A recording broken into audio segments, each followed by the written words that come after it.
વગર તપાસે છેડતી કેવી રીતે દાખલ થઈ? તમે જોઈ છેડતી? તમે જોઈ?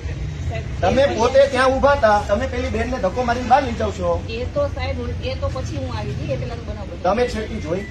ત્યાં છેડતી કરવા ગયા હતા લોકો? બનાવ બની હું શું કહું, આ છેડતી કરવા ગયા હતા ત્યાં? એ છેડતી કેન્દ્ર છે?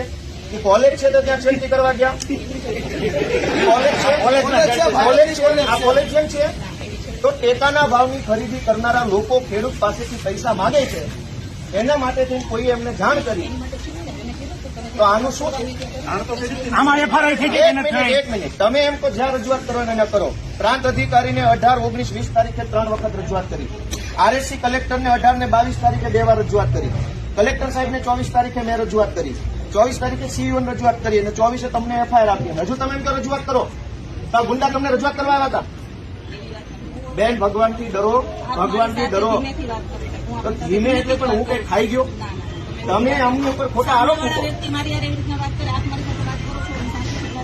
બેન, તમે છેડતીનો આરોપ કેવી રીતે લગાવ્યો? હાલો, પગે લાગુ. છેડતીનો આરોપ કેવી રીતે કર્યો? કેવી રીતે છેડતી કરી હમણે? નહીં, કેવી રીતે છેડતી કરી હમણે? છેડતી ફરિયાદીનો બધું કે છે, મેં કીધું. પગે લાગુ, પગે લાગુ. છેડતી કેવી રીતે કરી દે?